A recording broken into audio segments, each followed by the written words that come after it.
Muy buenas tardes a todas las personas que nos sintonizan en este su programa Sal y Pimienta, un programa para gente enfocada con criterio. Estoy aquí con Mauricio Valenzuela y yo, Daniel Opera, de Foco Panamá. Si no se dieron cuenta, tenemos nuevo intro, porque ya por fin Mauricio le puso la musiquita y hay que darle, y tengo que decir, la canción es Paradoja City, de Calibre 57, una excelente banda.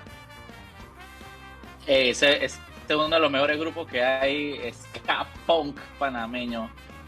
Exacto. Y el vocalista acaba de ganar un poco de medallas aparte es entrenador de Jiu-Jitsu y se llevó un poco de medallas representando a Panamá en un torneo internacional. Es bien multifacético.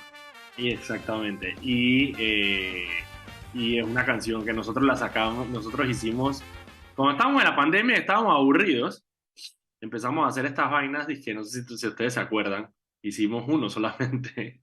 Sí, quedó muy bien. No lo pudimos seguir haciendo porque después volvieron a encerrar a la gente, ¿te acuerdas? Exacto. Y no me acuerdo ni siquiera cómo se llamaba, al final creo que no tenía Sí, nombre el segmento, pero bueno, invitamos a diferentes bandas a que tocaran en las oficinas de Foco, y una de las que hicimos fue Calibre. Por ahí tiene que estar, por ahí lo voy a volver a poner y quedó muy bien hecho, quedó bien producido, sin para joder. que la gente lo vea. Pero bueno, tenemos nuevo intro, así que espero que lo disfruten. Si les gusta la canción, búsquenla en Spotify, se llama Paradoja City. Mauricio, hoy tenemos un programa, hoy muchas cosas han pasado el día de hoy, las vamos a ir discutiendo poco a poco. A las 6:15 va a entrar Juan Carlos Sosa, él es precandidato a diputado por el circuito 84, está en la misma lista de Daniel Lombana, que lo tenemos mucho aquí en el programa, y él nos va a hablar de una conferencia de prensa que se dio hoy en el Tribunal Electoral por parte Una de conferencia de prensa casi protesta. Casi Protesta. Yo puse protesta en la nota porque eso en realidad era una protesta, pero ahorita vamos a hablar con Juan Carlos Sosa de eso, así que no me quiero adelantar a ese tema, lo vamos a tocar con Juan Carlos Sosa. Y después, a las 6:30, vamos a estar hablando con la gente de la Cámara Minera de Panamá, vamos a estar hablando sobre el contrato. Tema bien Precisamente. importante, el tema del contrato minero, que hay muchas preguntas, no hay mucha info saliendo, entonces es Exactamente. buenísimo que podamos tener a alguien de la Cámara Minera a justamente hablarnos y a iluminarnos un poco en dónde está, porque recuerden que ahorita mismo estamos en un limbo en el que no hay contrato y no Yo sabemos, tampoco no se sé, yo entiende bien tampoco sé qué por qué es lo significa que no lo tener tiene. contrato. Sí, O sea, exacto, entre otras cosas, porque hay muchas, dicen que no están pagando, obviamente no es así, pero bueno. Pero sí, hay muchas preguntas y también yo quiero entender qué tiene esto trancado. Exactamente. Así que vamos a estar hablando de eso a las 6:30. Ok, hoy se dio la audiencia preliminar del caso New Business, lo transmitimos en el Instagram de Foco Panamá. Eh, Cuando pasan esta tipo de vaina, es la misma vaina que en el caso de Brecht. Es decir, no hay nada nuevo. O sea, ya todo lo que sale, ya lo sabemos. Sin embargo, no es lo mismo verlo en un tribunal con el fiscal sustentándolo, que es diferente, y con su Claro, no, perspectiva.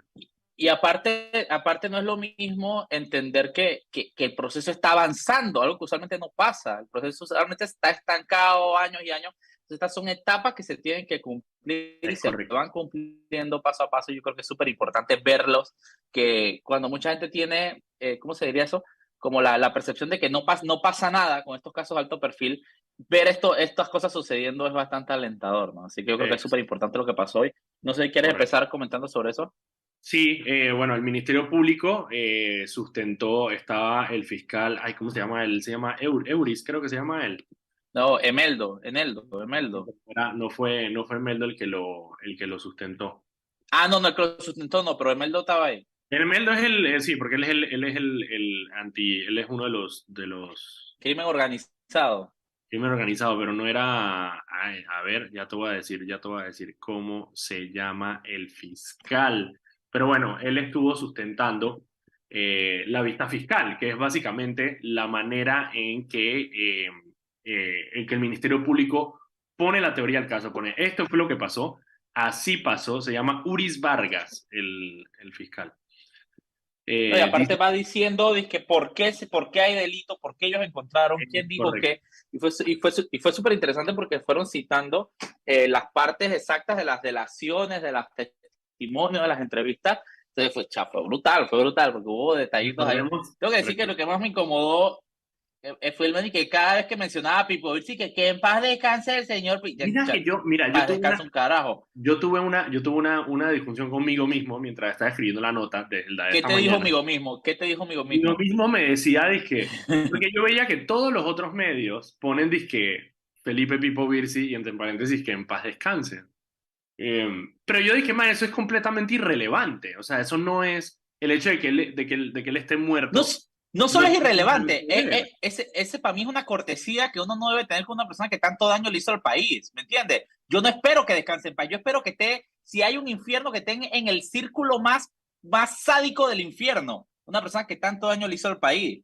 Y si no hay un infierno, que tenga un limbo espantoso, y si no lo hay, qué bien que dejó de existir. Pero ese es un tipo que le hizo demasiado daño a este país. No podemos estar teniendo aquí, man, creo que tuvimos esta discusión incluso en otro programa. Claro, Aquí en obviamente, Panamá tenemos esa mala manía de que la gente se cuando muere y es murió, buena.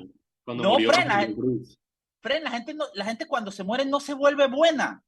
Es una persona mala que dejó de existir y punto.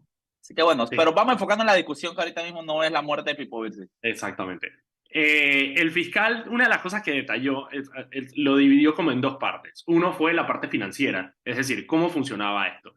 Y una de las cosas interesantes es que ellos lo que dicen, y nada más para que estemos claros de cómo funcionaba este tema de, de New Business, era, había unos contratistas del Estado, le hace Transcaribe Trading, Corsione, Grupo Corsione, Clio, FCC, varios contratistas del Estado de infraestructura, que fue lo que invirtió más Martinelli. Y lo que dice el Ministerio Público es que Martinelli, cuando iba a comprar EPASA, él le dijo a estos contratistas, se reunió con ellos, según las delaciones del Ministerio Público, se reunió con los gerentes, dueños, encargados de estas empresas, le dijo, mira, yo quiero comprar este periódico y necesito que tú me pongas plata. Entonces lo que vamos a hacer es que tú, del dinero que te va a salir de el contrato tal, este o el otro, tú vas a depositar una parte aquí. Así es que funcionaba esto. Entonces, claro, estos contratistas cobraban del Estado, lo metían en sus cuentas y esas mismas cuentas, después de pasarlo por varias cuentas, porque parte de esto el lavado de dinero es que hay que ocultar de dónde viene la plata, después de pasarlo por varias cuentas, llegaba entonces a la sociedad esta que se denominó New Business, que me parece lo más cliché del mundo ponerse en una sociedad New Business, eh, para la compra del panel. ¿Ok? Esa era la manera que funcionaba. Ahora, ¿cuáles son las partes de las dudas? Porque estuvo en la audiencia, estuvo Camacho Jr., que es el abogado de Martinelli en este caso. Y él lo que decía, el argumento de él era que tenía dos argumentos básicamente. Bueno, el primer argumento eran las tres clásicas que ya las recitan como de María. Dice principio de especialidad, diputado del Parlacén No, y esa fuero estuvo penal buena, esa estuvo electoral. buena, esa estuvo buena. Pero metió Las una tres. nueva, de que aquí es que la plata no era ilícita. ¿Quién dijo que esa Ajá. plata da? Entonces ahí es Al de donde que viene. recibir plata de cualquier persona, eso no es ilegal. Yo le Y puedo lo dar va a 10.000 demostrar dólares. y le va a demostrar precisamente cómo juegan con... Porque claro, él sabía que esto estaba siendo televisado, así que él ni siquiera era para la jueza, era para la audiencia. Y te voy a explicar cómo juegan con eso. Porque él lo que dice es, dentro de toda esta gente que puso plata estaba Martinelli. Martinelli puso parte de su plata, bueno, su plata entre comillas, para comprar el Panamá América. Entonces, lo que dice Luis Gerardo Camacho Jr. es que el dinero que puso Martinelli no era ilícito, era de su plata. Y en eso, honestamente, no sé, puede ser, no, es completamente irrelevante. Porque, ¿qué es lo relevante? Lo relevante es lo primero, y es la pregunta que hay que hacerle a Martinelli y a su abogado es, si toda esta gente puso plata para comprar el periódico, ¿cómo es que Martinelli termina siendo dueño del periódico? Porque se supone que toda esta gente puso de 1 millón, 2 millones, 3 millones, Pipo Virsi, bueno, Mirachi creo que no puso plata, pero bueno, Julio Castro, la gente de FCC, todo el mundo puso plata para supuestamente era un grupo de empresarios tratando de comprar un medio de comunicación, pero ellos no terminaron siendo los accionistas del Panamá América. Entonces, Martinelli tiene dos avenidas, o sea, tiene dos posibilidades de argumentar. Es decir, sí soy el dueño del periódico y tiene que salir a demostrar que la plata con la que la compró es legítima o que de alguna manera él de alguna manera le compró de manera privada sus acciones a las otras personas que pusieron la plata. O la otra posibilidad es salir a decir lo que dijo Camacho Jr., que ojo, él lo dijo en la audiencia, dijo, Martinelli no es accionista, él no es el accionista principal, él no tiene acciones de Pasa. Entonces mi pregunta es, ¿y quién es el dueño de Pasa? Porque todo lo que publican en Epasa es comandado por el editor del Panamérica que está sentado en una oficina en Oceanía a 2 metros de Martinelli. Y no Entonces, solo eso, el propio Luis Eduardo Camacho, hijo, aparece en la sociedad ajá, entonces, de Pasa, ¿me entiendes? Que es dignatario de Pasa, ¿no? entonces claro, el Camacho Jr. dice, esto no es lavado de dinero porque el dinero que Martinelli puso era su dinero, pero es que Martinelli no está siendo acusado de lavado de dinero por haber puesto dinero, sino por haber recibido dinero, porque la teoría del Ministerio Público es que el beneficiario de todo este lavado de dinero fue Martinelli, porque toda esta gente puso plata y al final Martinelli queda con el 60% de las acciones del Panamá América. Entonces, esa es la respuesta, esta es la pregunta que ellos tienen que contestar. Es decir, ¿cómo fue que toda esta gente puso plata, pero al final Martinelli quedó con el periódico? Entonces, bueno, la jueza Valoisa Martínez se acogió al término, el término que la ley, recuerda que ya pasamos por esto por el caso de Brecht, es un término por la cantidad de fojas que tiene el expediente y toda la vaina. En Odebrecht se demoró calendario 30 días para llamar a juicio, así que miraremos a ver cuánto se demora en esta. Digo, es irrelevante lo que se demore porque igual el juicio es en abril, ya está seteado para abril del próximo año. Entonces, si se demora, no sé, 2 meses, igual eso no interferiría con el calendario que ya está asignado para el juicio, que es en abril del 2023. Así que vamos a ver qué pasa ahí. No escuché mucho alboroto por parte de Martinelli ni de su gente, así que no sé si eso Sí, es bueno. eso sí lo noté. Completo silencio cuando con el caso de Brecht se paraban, o sea, de las patas. De hecho, cuando iba a ser la primera audiencia de esta preliminar, que iba a ser, no sé si se acuerdan, el día del 31 de octubre, Halloween, incluso hubo protestas. En cambio, esta vez no dijeron absolutamente nada, lo cual yo honestamente no sé si es bueno o malo. Y Sí, con esto hasta da sí, miedo. para terminar este pedacito, nada más de lo del tema de la preliminar y Martinelli, había otra noticia y es que uno de los ciudadanos uruguayos que fue llamado a juicio por el caso de Brecht, recordemos que en Uruguay era donde se hacía, donde se manejaba la banca privada de Andorra. Entonces, en todo este entramado de corrupción hay unos ciudadanos uruguayos que algunos los sobreseyeron y otros no.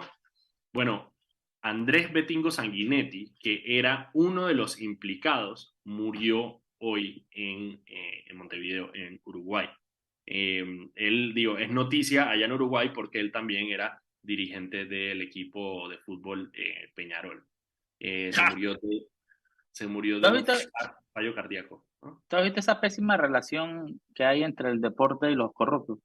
Sí, total. Pero es que digo, FIFA, por ejemplo, es que una de las organizaciones más corruptas del mundo. ¿Sabes? O Sí, sea, qué poco. y Bueno, esto son es... las 6:15, Daniel Lopera. Vámonos al primer cambio del día y de vuelta vamos a estar con Juan Carlos Sosa contándonos un poco qué fue lo que pasó en el Tribunal Electoral del día de hoy. Y luego de eso vamos con el tema del día que es minería. ¿Dónde está el contrato? ¿Qué está pasando? ¿Dónde estamos? Así que vamos a un cambio y de vuelta, en unos minutitos venimos de vuelta con sal y pimienta.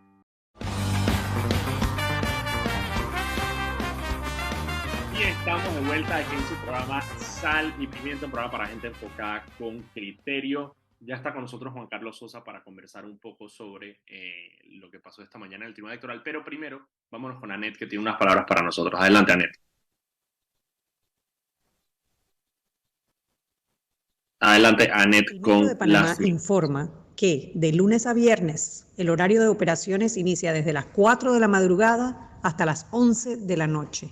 Los sábados de 5 de la mañana a 10 de la noche y los domingos y días feriados de 7 de la mañana a 10 de la noche. De vuelta con los muchachos. Muchísimas gracias, Anet. Ok, ya está con nosotros Juan Carlos Sosa. Juan Carlos, ¿cómo estás?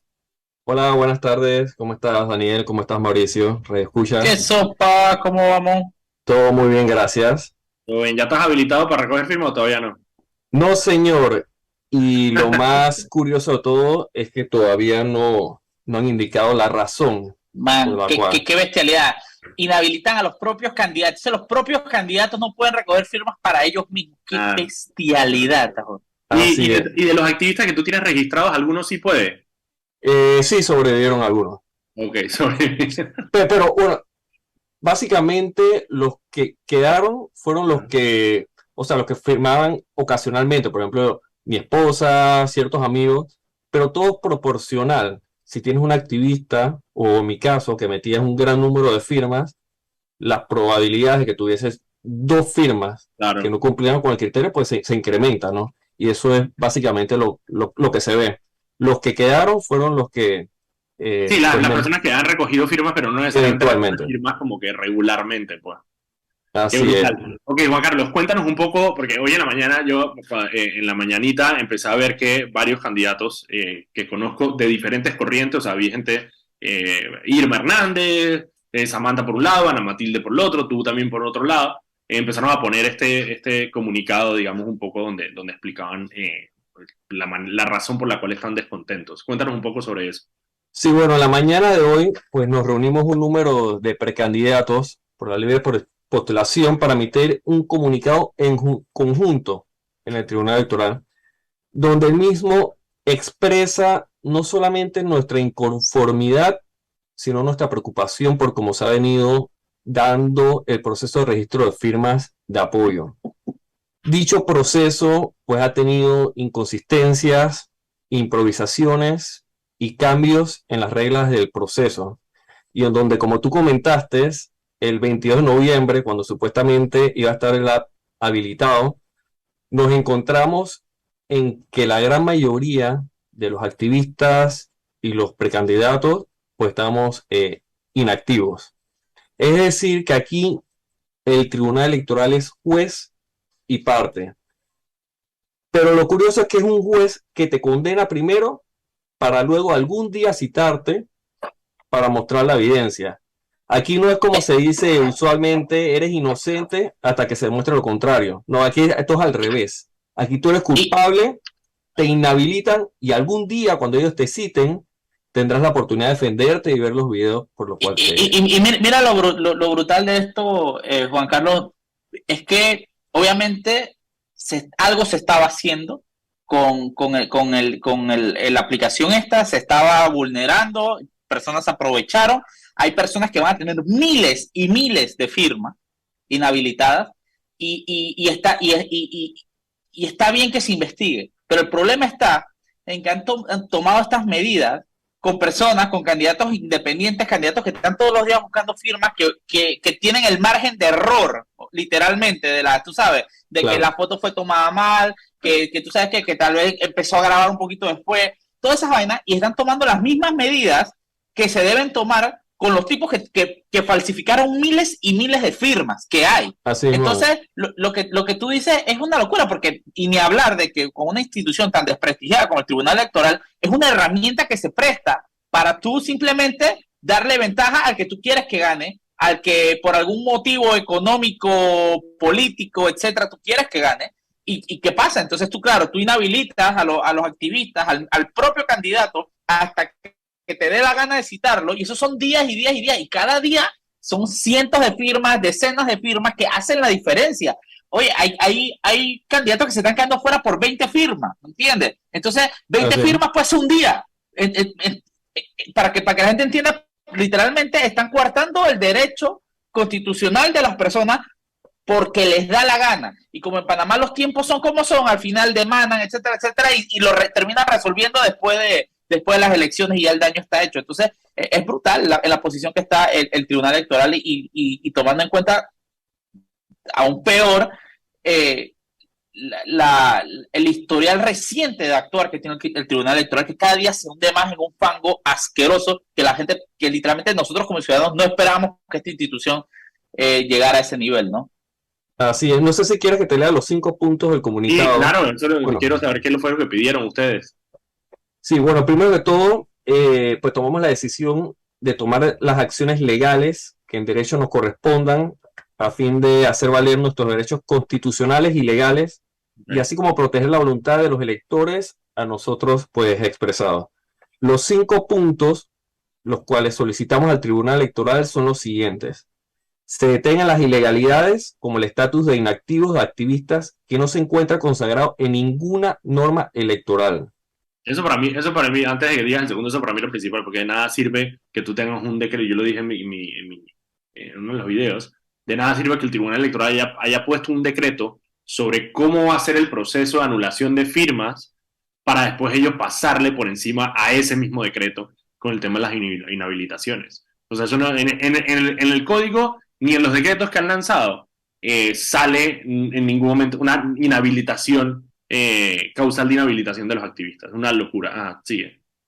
Se hagan públicos los criterios y parámetros que se utilizarán para considerar las firmas anulables antes que se inicie el proceso de verificación con la participación de los precandidatos.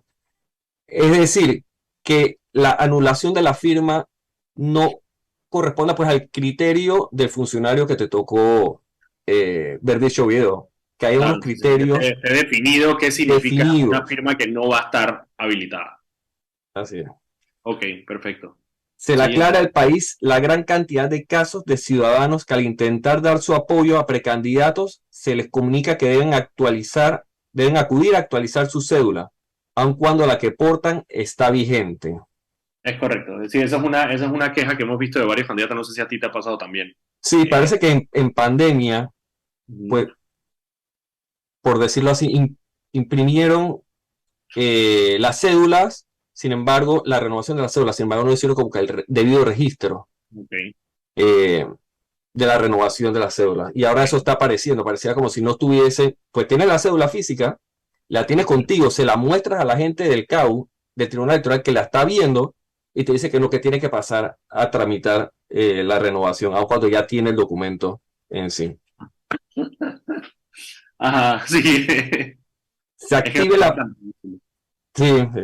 se active la participación de los delegados electorales a fin de detener el clientelismo burdo que se observa. Eso, mira, ese es quizá uno de los puntos más interesantes porque los delegados electorales son estas personas que son, digamos, vigilantes de las elecciones. Se activan precisamente para cuando hay elecciones, cuando hay primarias, para de alguna manera verificar que el proceso se maneje de manera limpia y sencilla.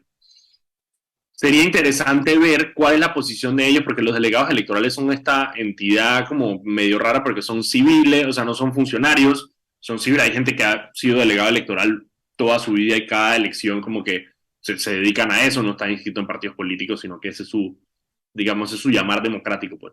Entonces va a ser muy interesante ver si los delegados electorales tienen algún tipo de opinión sobre si quieren participar en esto o no, si lo ven necesario o no, porque creo que no se ha hecho todavía. No se ha hecho que se active, digamos, para este tipo de situaciones. Va a ser bien interesante ver cuál es su opinión.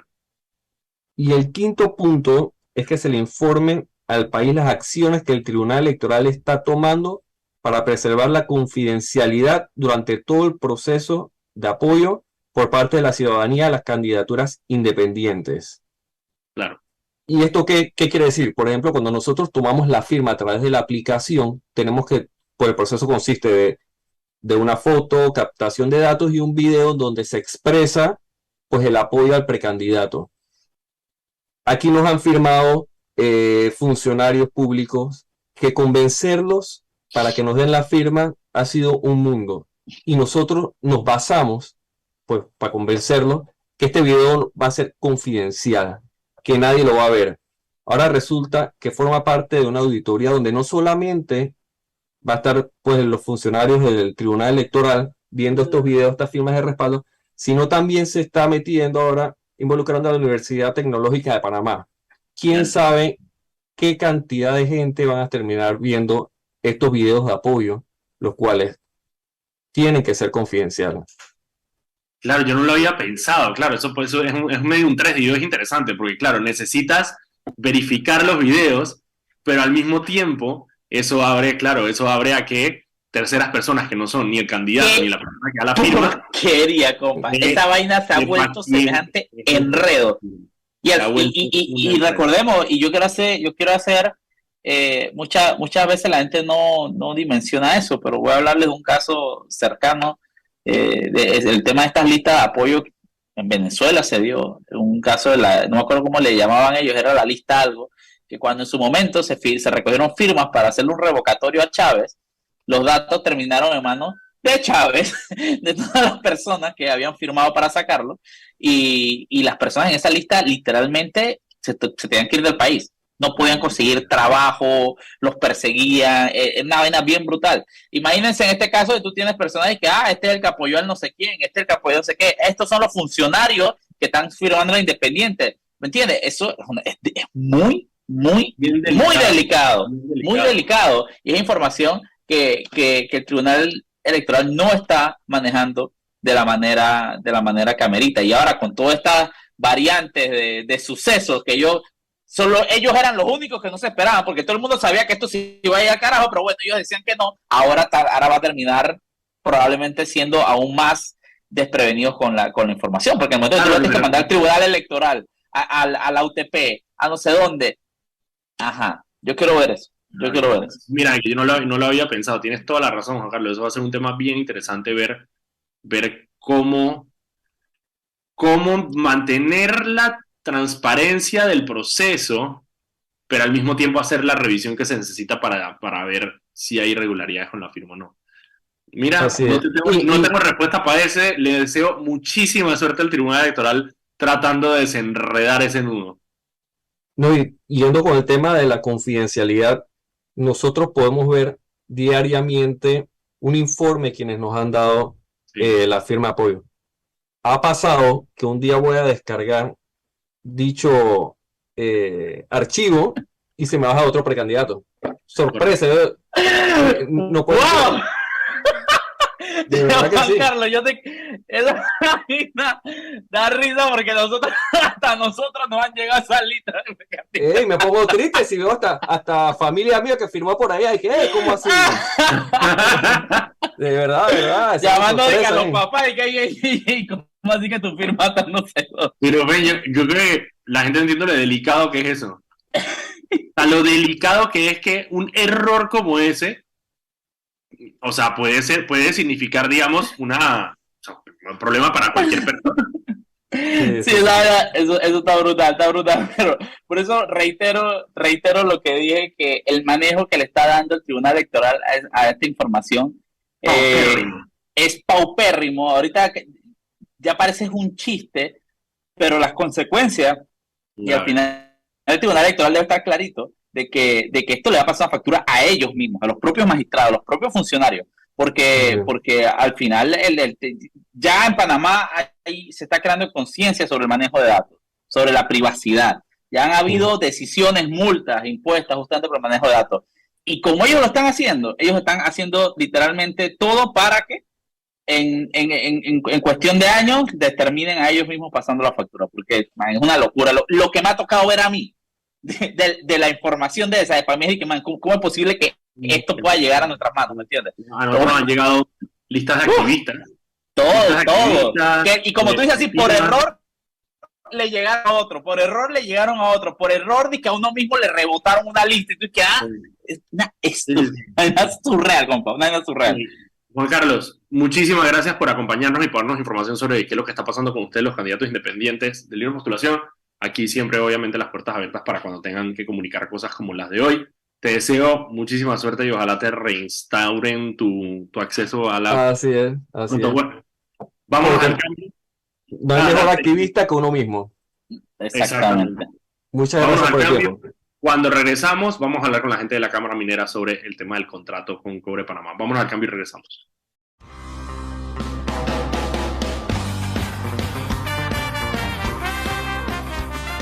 Y estamos de vuelta aquí en su programa Sal y Pimienta, el programa para gente enfocada con criterio. Recuerden que pueden seguirnos en @FocoPanamá en Instagram, Twitter, Facebook y TikTok.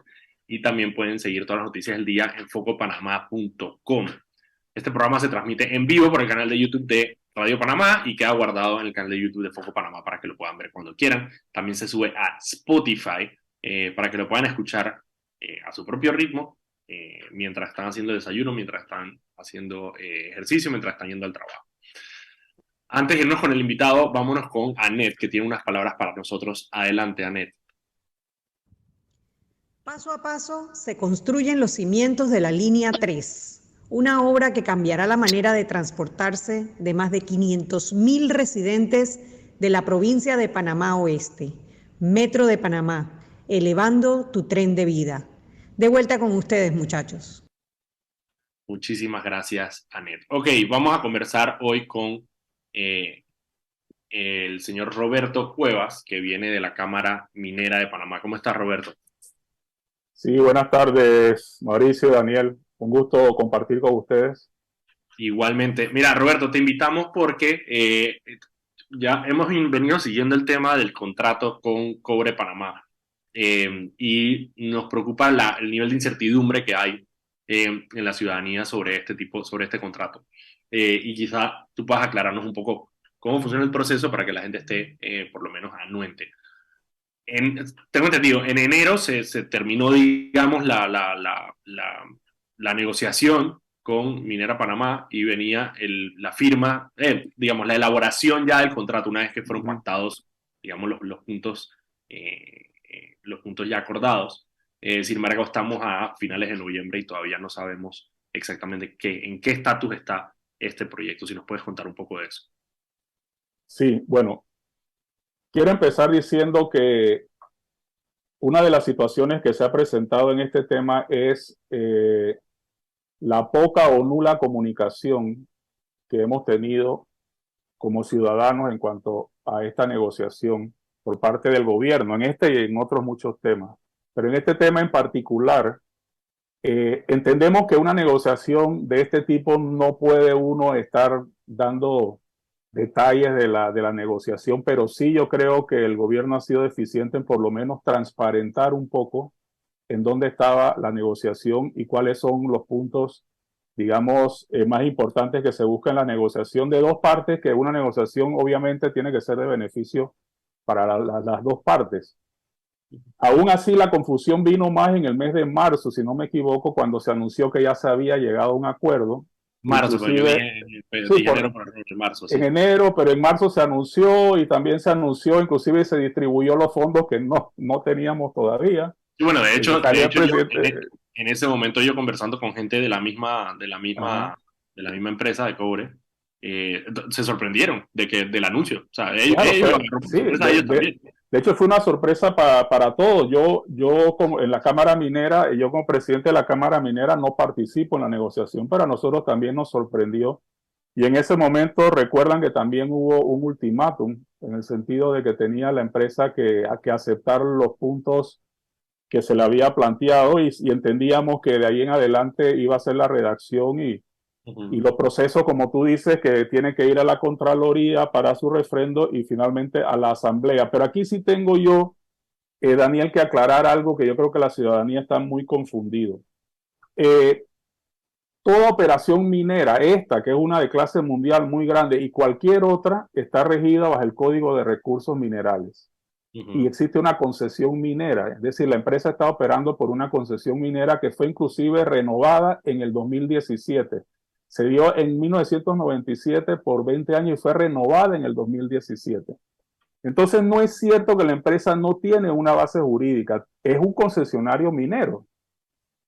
¿A dónde viene el contrato? Que es la parte importante que la gente entienda. El contrato en el sentido, y en su momento fue así, va más allá de lo que establece el Código de Recursos Minerales. Dicho de otra forma, no es necesario tener un contrato ley para operar una concesión minera. Estamos hablando de esta y de todas. ¿Qué es lo que hace la empresa por razón de la inversión tan grande? Para que entendamos este punto. Como es una inversión tan grande, el contrato se lleva a ley de la República, que fue lo que se hizo en su momento en 1997, la ley 9, si no me equivoco, como una especie de protección a la inversión. Eso lo han hecho los puertos, lo han hecho otras inversiones grandes, y entonces eso pasa a ser una ley de la República que en teoría, no siendo abogado, pero en teoría te da un mayor blindaje para una inversión. No puede ser modificada simplemente por un decreto, porque alguien le... Exactamente no. Y yo creo que es súper importante aclarar eso, porque al final la operación de Cobre Panamá es una extracción mineral más, así como hay canteras, así como hay minas, así como hay otros. Yo tengo una pregunta con eso. Con eso me quedó claro y yo ni siquiera no lo tenía ni siquiera en mi radar. Ok, o sea, sí, la empresa está funcionando simplemente en base a una concesión que tiene una concesión administrativa que tiene por extracción de material. Y digamos, en ese caso, paralelo al contrato, ¿cuáles son los parámetros que establece esa extracción? Bueno, ¿qué es lo que, hablando específicamente del contrato, se declaró inconstitucional la ley que elevaba ese contrato a ley de la República? Es decir, con eso se interpretó, bueno, que no tenían un contrato porque el contrato tenía cláusulas más allá de lo que establecía el Código de Recursos Minerales. Y sí es cierto que era un contrato muy ventajoso para la empresa, pero también aclaro, esta empresa que está operando ahora no fue la que negoció ese contrato originalmente. También quiero que eso quede claro. Ellos adquirieron este proyecto de otra empresa. Ellos heredaron el contrato. Correcto. Entonces, ese contrato, el Estado, pues en su derecho dice, bueno, mira, precio de cobre ha subido, nosotros tenemos muy pocas recaudaciones, negociemos un nuevo contrato en base a que hubo una declaración de inconstitucional bajo esa ley y la empresa aceptó los términos. Pero ¿en dónde creemos nosotros como técnicos que conocemos de la actividad minera, en dónde puede estar, digamos, la traba en este asunto? Es que el precio de cobre fluctúa y el precio de cobre no lo establece la empresa, ni lo establece el gobierno, ni lo establece Panamá. Ese es un precio mundial. De hecho, lo que tú dices, Daniel, en el mes de enero, cuando se empezaron a manejar, porque obviamente hubieron algunas corridas, algunas cifras, cuando se llegó a establecer eso, el precio de cobre estaba aproximadamente 20% más alto que el día de hoy, 7, 8 meses después. ¿Qué te dice eso? Que hay una variación de precio que es normal en este tema de los metales. Estamos entrando en una recesión global y el precio del cobre va a bajar. Exactamente. Otro aspecto es que los insumos han subido muchísimo. Tú te das cuenta que todas las industrias, todos los negocios dicen, todo me está costando más. Entonces, ¿en dónde sentimos nosotros que tiene que haber un acuerdo? Y obviamente que lo único que conviene al país, a las partes, a la empresa, es que haya un acuerdo. Yo no veo realmente que ninguna otra posibilidad sea, digamos, ventajosa para el país. En ese acuerdo tiene que establecerse, obviamente, la seguridad jurídica, pero también la sostenibilidad económica. Es decir, si no hay sostenibilidad económica, el proyecto, como cualquier otra actividad económica, no puede sostenerse, y las razones son claras. Porque es una inversión alta y una inversión a muy largo plazo. Es decir, este proyecto ahora está contemplado para durar 40 años. Entonces, ¿qué es lo que nosotros analizamos dentro del proceso? Lo que tú decías, ¿cuál es el proceso? Tiene que haber un régimen de negociación que incluya esa fluctuación de precio, las inversiones adicionales que tiene que hacer la empresa, porque hay una inversión adicional de 6.700 millones de dólares. La empresa ha seguido invirtiendo, y dentro de 5 o 10 años va a tener que hacer otra inversión muy cuantiosa a lo largo de todo el periodo de la operación de la mina. Una consulta, Roberto, algo que no me queda claro. ¿Ustedes desde la Cámara Minera saben exactamente dónde está, o tienen al menos una idea de dónde está estancado el proceso? Bueno, nosotros no somos parte de la negociación, Mauricio. Lo que yo te estoy diciendo, analizando desde el punto de vista de lo que ha ocurrido, analizando el mercado y las fluctuaciones de precio de cobre, y analizando lo que se viene haciendo en otros países, porque recuerda que nosotros somos un productor de muchos otros países, productores de cobre. En los otros países también se está renegociando contratos. ¿Por qué? Porque hubo una subida al precio de cobre. Pero lo que yo les estoy diciendo es que esa renegociación tiene que ser lo suficientemente flexible para que contemplen las altas y bajas en los precios y la subida y bajada de los costos.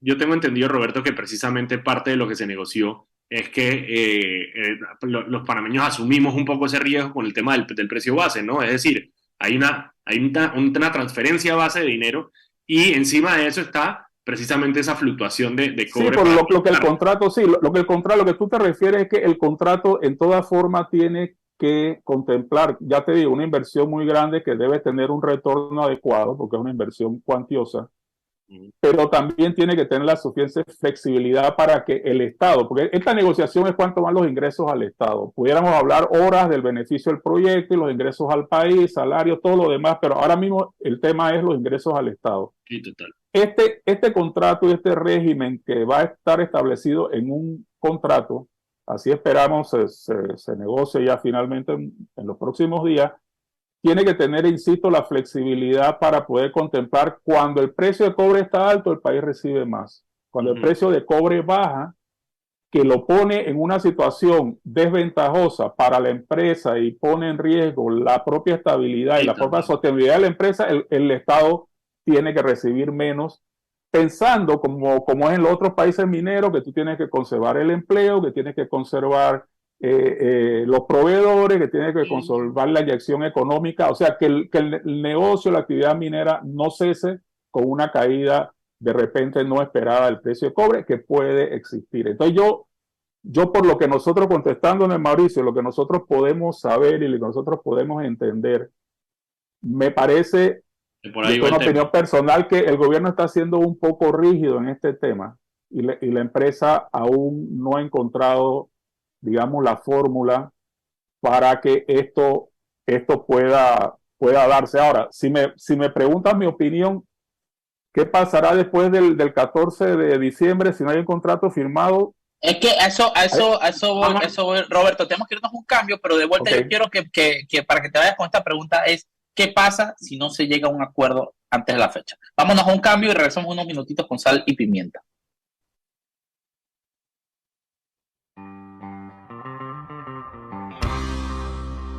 En breve regresamos con Sal y Pimienta, un programa para la gente enfocada.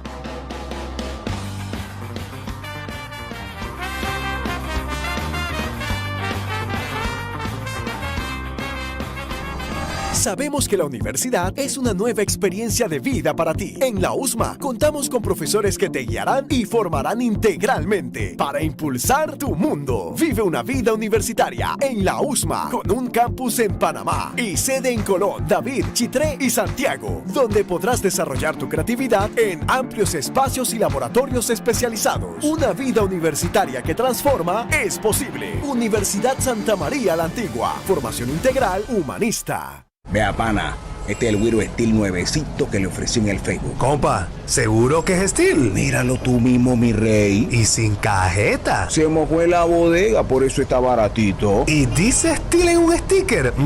Déjame encenderlo a ver cómo funciona. Este güiro es bien brujo. No dejes que te engañen con productos brujos. Si eliges Steel, asegúrate de adquirirlo solo en comercios autorizados. Steel, contigo en todo momento. Síguenos en Instagram, Steel Panamá. 100.000 latidos conectan tu cuerpo con tu corazón todos los días. Y en la Caja de Seguro Social construimos la ciudad de la salud para cuidarlo. Con tecnología inteligente, la más avanzada de toda la región. Con un equipo de cirujanos para niños y adultos que no se rinde. Ciudad de la Salud. El futuro es hoy. Jugadas sobre jugadas. El gol lo hizo de una. En estas fiestas, celebra en equipo con más Wi-Fi 360 de Más Móvil y canta los goles o los villancicos con internet en la sala o en la cocina. Cámbiate hoy al equipo Más Wi-Fi 360. Más Móvil.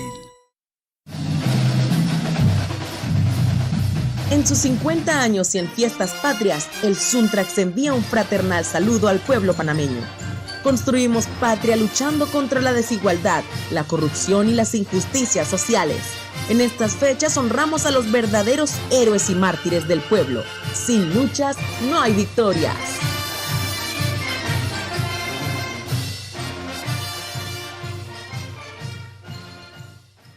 Vive una mágica experiencia por primera vez creada para Panamá. Santa's Town by Male Mangravita. Ven con toda tu familia y viaja en el Expreso Polar rumbo al Polo Norte para conocer a Santa, a sus duendes y toda la magia a tamaño real que su villa navideña tiene preparada especialmente para ti.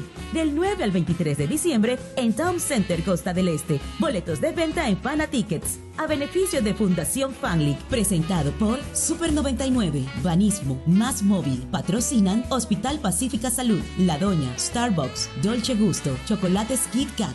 Radio Panamá, 94.5 FM.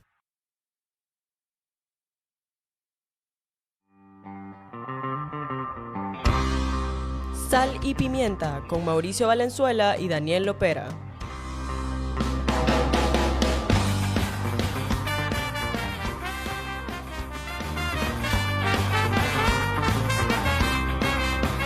Estamos de vuelta aquí en su programa Sal y Pimienta, un programa para gente enfocada.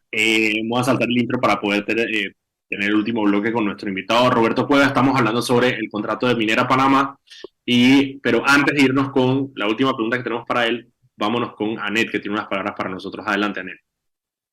El Metro de Panamá informa que de lunes a viernes el horario de operaciones inicia desde las 4 de la madrugada hasta las 11 de la noche. Los sábados de 5 de la mañana a 10 de la noche y los domingos y días feriados de 7 de la mañana a 10 de la noche. De vuelta con los muchachos. Muchísimas gracias, Anet. Y Roberto, Mauricio te dejó con una pregunta, que es, ¿qué pasa si no llegamos a un acuerdo? ¿Qué pasa si ya Exacto, se expropia? ¿Qué? La pregunta del millón. No, el gobierno, obviamente la decisión está en manos del gobierno. El gobierno ha hablado siempre de un plan B. Ningún plan B es mejor que el plan A. O sea, cualquier otra opción que no sea que la empresa continúe bajo un contrato, sea basado en el Código de Recursos Minerales, con quizás algunas otras solicitudes, no sé, pero la única otra opción sería expropiar el proyecto, y obviamente que la empresa no va a quedarse brazos cruzados. Eso sería, digamos, una demanda legal, sí, que además que de cuantiosa tomaría muchísimo tiempo, imagínense ustedes. Y el tema es el siguiente: esta mina, especialmente una mina de estas dimensiones, no es una zapatería que tú llegas a la sierra y le pones un candado porque no pagó los impuestos, etcétera, o cualquier argumento legal que exista para cerrarla, sino que en este caso tendría que entrar, y este es un tema también técnico, tendría que entrar en lo que se llama en minería cuidado y mantenimiento, es decir, todas las facilidades, todos los equipos, todo el tema del manejo ambiental, todo el tema de las operaciones de los equipos, habría que mantenerlo, y es un costo altísimo para el país. Entonces, lo tenemos que pagar nosotros mientras dure el pleito. Exactamente, lo tendríamos que pagar nosotros mientras dure el pleito, y un pleito que realmente el argumento que por ahí algunos manejan de que la mina está operando sin ningún sustento legal. Imagínense ustedes que primero el sustento legal es que cuando se empezó la operación de la mina, ellos estaban bajo un contrato que era legal.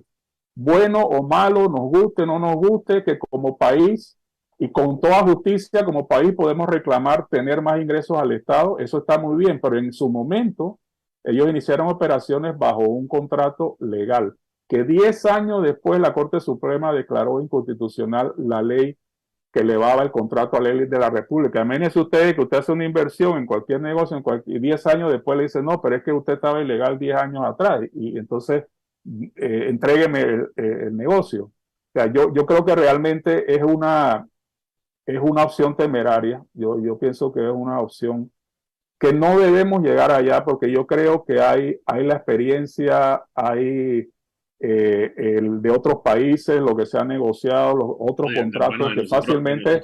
De nosotros vimos cómo Mauricio y yo fuimos a grabar allá cómo está precisamente la mina de Taquilla.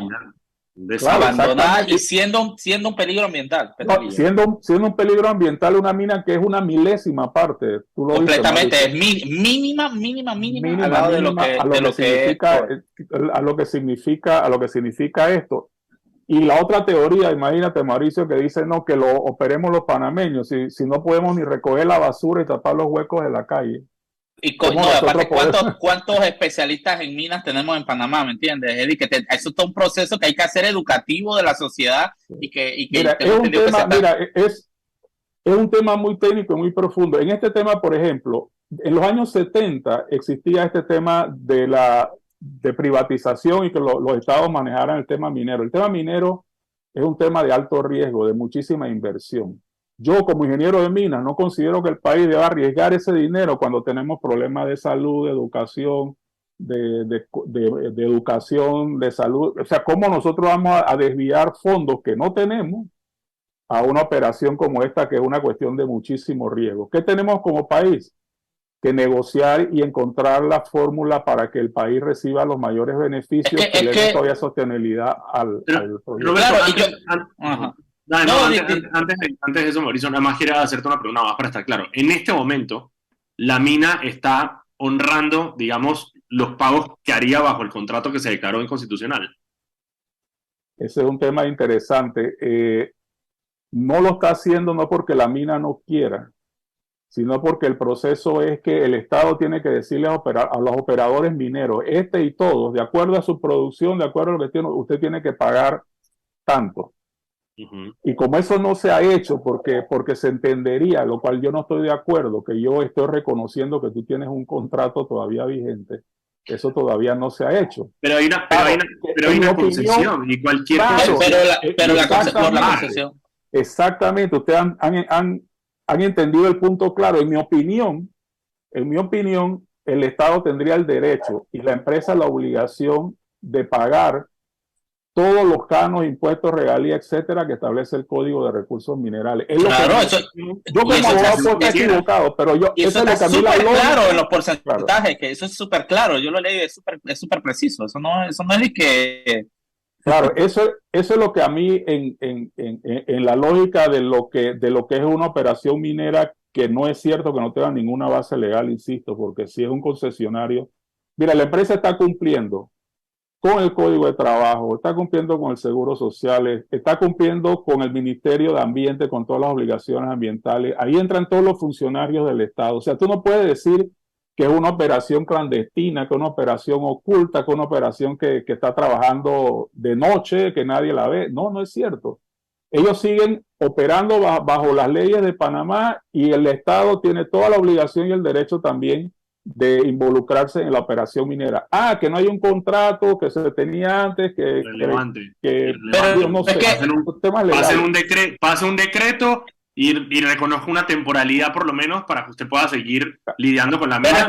Hay que haber alguna salida, tiene que haber alguna salida para este impasse, porque te digo, lo otro que también es importante, si ocurre algo, lo que dijimos antes, una expropiación o alguna cosa de este tipo, es la muerte para las inversiones en Panamá, para la inversión. Es literalmente la inversión extranjera más grande de Panamá. Entonces, si tú vas a invertir, si tú invertiste bajo una ley buena o mala hace 20 años y resulta que te la declaran institucional 10 años después y te echan del país, imagínate tú. Y que esto nos quede, y yo creo que esto es un flachazo que la sociedad debería entender, porque es importante tener buenos políticos. ¿Quiénes eran los políticos hace 10 años? ¿Quiénes eran los legisladores que aprobaron ese contrato ley bajo los parámetros que obviamente hoy son desventajosos? Entonces yo creo que eso nos tiene que quedar como experiencia a los panameños. Al final no es un tema, al final esto es una empresa nueva que compró una operación que ya venía con un contrato y ahora se ve frente a todo esto. Y yo creo que aquí es surreal que estemos en este punto de estancamiento